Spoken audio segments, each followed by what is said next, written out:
বন্ধুরা, এই ASC block, যাকে বলা হয় অটোক্লেভড এরেটেড কংক্রিট ব্লক, এগুলো আপনার বাড়ির জন্য ব্যবহার করা ঠিক হবে কি? কোন অবস্থায় এই ব্লকগুলো ব্যবহার করা উচিত আর কোন অবস্থায় নয়, এবং এএসসি ব্লকের আয়ু কতদিন? এএসসি ব্লক দিয়ে বাড়ি বানালে কি বাড়ি বানানোর খরচ কম হয়? তাই আমরা এই ভিডিওতে এরকম অনেক প্রশ্নের উত্তর দেখব এবং আমরা জানার চেষ্টা করব যে এএসসি ব্লক আপনার বাড়ির জন্য সঠিক কিনা। চলুন ভিডিও শুরু করা যাক। প্রথমেই আসি এএসসি ব্লকের কথা। অনেকে মনে করেন এটি 10 থেকে 20 বছর আগে থেকে ব্যবহার হচ্ছে, কিন্তু ব্যাপারটা এমন নয় বন্ধুরা। 1920 থেকে আজ পর্যন্ত এএসসি ব্লক ব্যবহার করা হচ্ছে। আধুনিক নির্মাণ যত উন্নত হচ্ছে, এএসসি ব্লকের ব্যবহার তত বাড়ছে, কারণ এটির খরচ কম, দ্রুত কনস্ট্রাকশন করা সম্ভব, বেশি টেকসই, শব্দ ও তাপ নিরোধক ও অত্যাধুনিক বাড়ি তৈরির জন্য সবচেয়ে সেরা উপকরণ। এখন পরের প্রশ্নটি আপনার মনে নিশ্চয়ই এসেছে যে এএসসি ব্লকের আয়ু কতদিন? এএসসি ব্লকের আয়ু প্রায় 100 বছর পর্যন্ত। প্রথাগত নিয়মে আপনার কনস্ট্রাকশনের বয়স 80 থেকে 90 বছর পর্যন্ত, ফলে এসি ব্লক ব্যবহার করা যেতে পারে।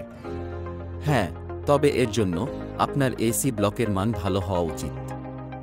এবং ভিডিওতে আরও এগিয়ে যাওয়ার আগে আমাদের জেনে রাখা উচিত যে আপনি কোনো কাঠামোতে এসি ব্লক ব্যবহার করতে পারেন। এএসসি ব্লক আপনি শুধুমাত্র আরসিসি কাঠামোতে ব্যবহার করতে পারেন। আপনার বাড়ি যদি লোড বিয়ারিং হয়, পুরো বাড়ির লোড দেয়ালের উপরে থাকে, তাহলে এএসসি ব্লক ব্যবহার না করলে ভালো হয়। বর্তমানে বেশিরভাগ বাড়ি ভূমিকম্প প্রতিরোধের কথা মাথায় রেখে আরসিসি স্ট্রাকচার করাই সর্বোত্তম, তাই এএসসি ব্লক ব্যবহার করা যেতে পারে। সাধারণ ভাষায়, যেখানে কলাম এবং বিম আপনার পুরো ছাদের লোড নিয়ে নেয়, তাহলে আমরা একে আরসিসি স্ট্রাকচার বলতে পারি।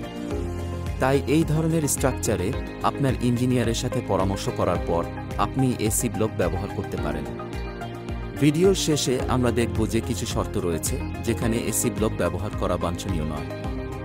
এই এএসসি ব্লক তৈরি করতে পালভারাইজড ফ্লাই অ্যাশ, চুন, সিমেন্ট, জিপসাম, জল এবং অ্যালুমিনিয়ামের মিশ্রণ ব্যবহার করা হয় এবং অটোক্লেভগুলিতে বাষ্প নিরাময়ের মাধ্যমে শক্ত করা হয়।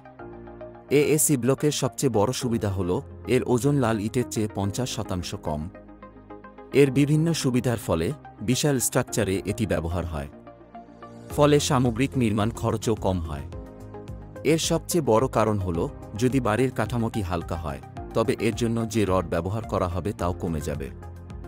সুতরাং এটির কারণে একটি বড় প্রকল্পে যদি আপনি এসি ব্লক ব্যবহার করেন, তাতে খরচের মধ্যে বিশাল পার্থক্য হতে পারে। অবশ্যই দেখেছেন আপনার আশেপাশে বিশাল বিল্ডিংগুলোতে এএসসি ব্লক ব্যবহার হচ্ছে। এর সবচেয়ে বড় কারণ হল খরচ। বন্ধুরা, দ্বিতীয় সুবিধা হল এএসসি ব্লকের সাইজ বড় হওয়ার কারণে কাজটি খুব দ্রুত সম্পন্ন করা যায়। লাল ইটের থেকে এএসসি ব্লকতে জয়েন্টের সংখ্যা কম আসে।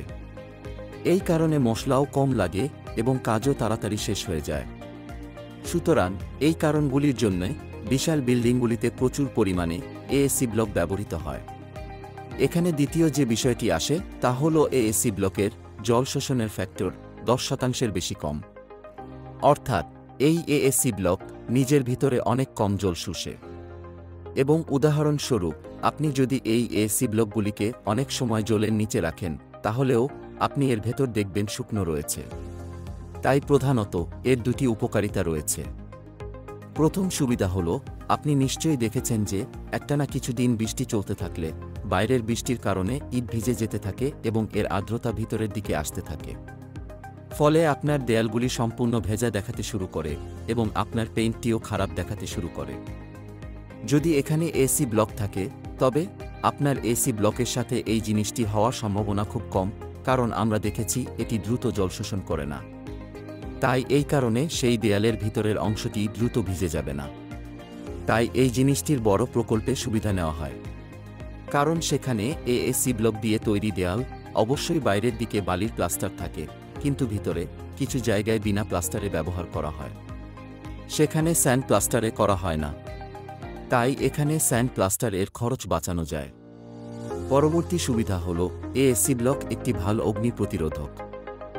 এর তাপ দক্ষতাও ভালো। আপনি যদি এই ব্লকটি ব্যবহার করেন, তাহলে 25% পর্যন্ত এয়ার কন্ডিশন খরচও সাশ্রয় হতে পারে। পরবর্তী সুবিধা, এএসি ব্লকে তাপীয় দক্ষতা যা নিয়মিত লাল ইটের থেকে 3 গুণ বেশি। আর একটি সুবিধা হল এএসি ব্লক এর ফিনিশিংটাও ভালো। যদি আমরা এটাকে লাল ইটের সাথে তুলনা করি তাহলে দেয়ালের এর কোণার প্রান্ত এর ফিনিশিং খুব ভালো হয় এবং সার্বিক শ্রম খরচও কম হয় এখানে। এএসি ব্লক এর কম্প্রেসিভ শক্তি 4.5 নিউটন পার মিলিমিটার স্কয়ার। যদি আমরা এএসি ব্লকের সাইজের কথা বলি তাহলে 4 ইঞ্চি বাই 8 বাই 24 ইঞ্চি। দ্বিতীয় ব্লকটি আসে যা 6 ইঞ্চি বাই 8 বাই 24 ইঞ্চি এবং তৃতীয় ব্লকটি 10 ইঞ্চি বাই 8 ইঞ্চি বাই 24 ইঞ্চি এই সাইজে আপনার জন্য উপলব্ধ। এটি এসি ব্লকের সুবিধার কথা হলো। তবে যখন এটি ব্যবহারিক প্রয়োগের ক্ষেত্রে আসে তখন আপনাকে অবশ্যই কিছু জিনিস মনে রাখতে হবে। আপনি যখনই এসি ব্লক ব্যবহার করতে যাচ্ছেন তখনই প্রথম জিনিসটি আসে যে আগে আপনার বাড়ির বিম ও কলাম তৈরি হবে এবং তারপর বিল্ডিং তৈরি করা হবে, আর এটি আরসিসি স্ট্রাকচার হতে হবে। এরপরেই আপনার এসি ব্লক ব্যবহার করা উচিত। কারণ আপনি গ্রামাঞ্চলে অবশ্যই দেখেছেন প্রথমে দেয়াল সম্পূর্ণ হয় এবং তারপর কলাম করা হয়। সুতরাং আপনি যদি এএসি ব্লক দিয়ে এটি করেন তবে আপনি এসি ব্লকে ফাটল দেখতে পাবেন। কারণ এই এএসি ব্লক বাড়ির পার্টিশন করার উদ্দেশ্যে ব্যবহৃত হয়।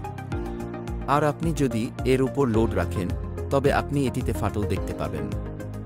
দ্বিতীয় জিনিসটি হল আপনার বাড়ির যে ভিতর এরিয়া রয়েছে যেখানে আপনি মাটি অথবা বালি ফিল করবেন তার সাইড ওয়াল এসি ব্লক ব্যবহার করবেন না, কারণ সেখানে দেওয়ালে যে লোড আছে তা অনুভূত হয়, তাই বিমের নিচে এসি ব্লক ব্যবহার করা উচিত নয়।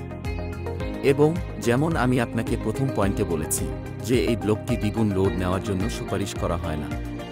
তো বন্ধুরা, আমরা দেখেছি যে এএসি ব্লকের অনেক সুবিধা রয়েছে, যেমন এর লাইফও ভালো। এ কারণে আপনার বিল্ডিং তৈরির খরচও কমে আসে। সেই জন্য বড় বড় স্ট্রাকচারে এটা বিশাল বড় ফ্যাক্টর।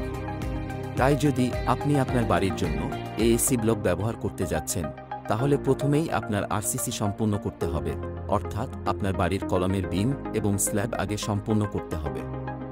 এরপরে আপনি দেয়ালের জন্য এএসি ব্লক ব্যবহার করতে পারেন।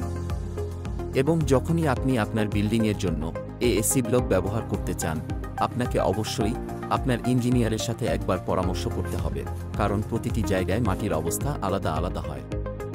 এই কারণে আপনার ইঞ্জিনিয়ার পরামর্শ খুবই গুরুত্বপূর্ণ। আমরা আগে দেখেছি যে এএসি ব্লকগুলি শুধুমাত্র বড় বিল্ডিংগুলিতে ব্যবহৃত হয়, কিন্তু আজ এএসি ব্লক ব্যবহার করা হচ্ছে ছোট ছোট বাড়িগুলোতেও। তাই বন্ধুরা, আপনি আপনার বাড়ির জন্য এএসি ব্লক ব্যবহার করতে চান কিনা কমেন্ট বক্সে কমেন্ট করুন। যদি হ্যাঁ হয় তাহলে কমেন্ট বক্সে কমেন্ট করুন বন্ধুরা। আর এখন পর্যন্ত যদি আপনি চ্যানেলটি সাবস্ক্রাইব করেননি তাহলে সাবস্ক্রাইব করুন।